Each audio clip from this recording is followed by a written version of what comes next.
উপস্থাপন করব পঞ্চরসের ভাপা পিঠা। এখানে আছে আঙ্গুর, বেদানা, কমলা, খেজুরের গুড়। এবার ফলগুলো পর্যায়ক্রমে জুস করে নিব। পঞ্চরসের ভাপা পিঠা যেমন স্বাদ তেমন পুষ্টিকর, খেতেও অসাধারণ, মুখে দিলে একেবারেই মিলে যাবে।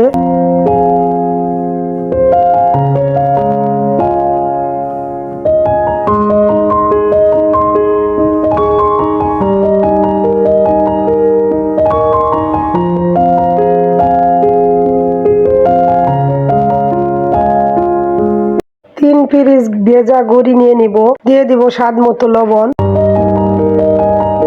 এরপর সেঁকে নিব। ছাঁকা হয়ে গেছে, এবার দিয়ে দিব গুঁড়া দুধ হাফ কাপ।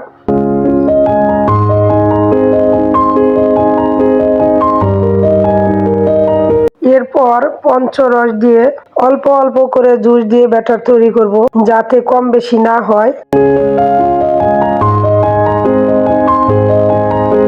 এভাবে মেখে মেখে ব্যাটার তৈরি করব, যাতে কম বেশি না হয়। ঠিক এভাবে তৈরি করে নিন ব্যাটার। এবার চালুন দিয়ে চেলে নিব।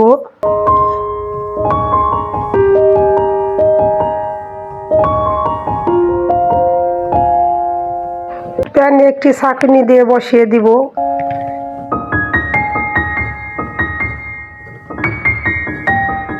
এবার চালের গুঁড়ো দিয়ে আমি ভাপা পিঠা তৈরি করব। দিয়ে দিব গুড়, নারিকেল, এরপর গুঁড়ি দিয়ে ঢেকে দিব।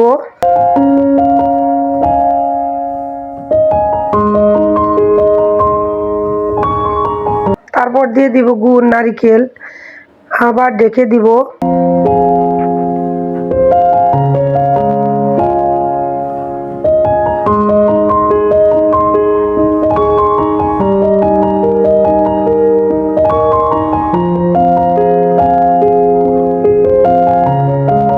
এভাবে সবগুলো পিঠা তৈরি করব।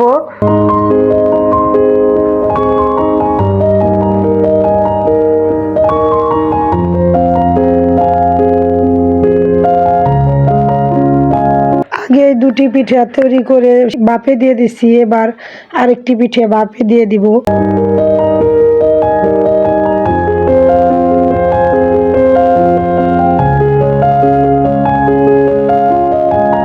এবার আরেকটি পিঠে দিয়ে দিব ছাঁকুনিতে। এবার 3টা পিঠা একসাথে সিদ্ধ করে নিব।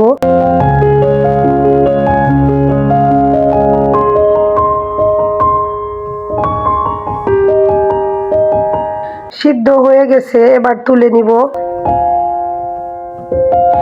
এবার হয়ে গেল পঞ্চরসের ভাপা পিঠা।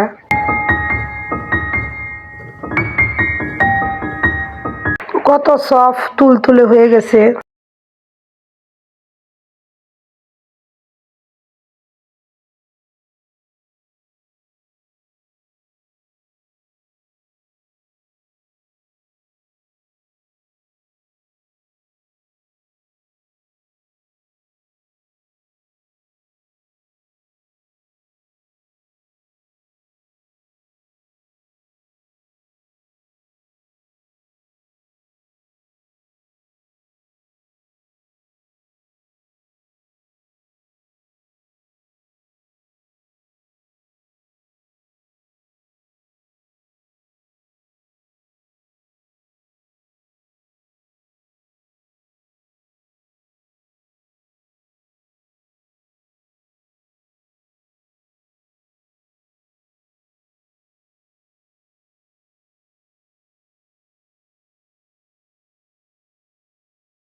এক এক টুকরো তুলে দেখাচ্ছি।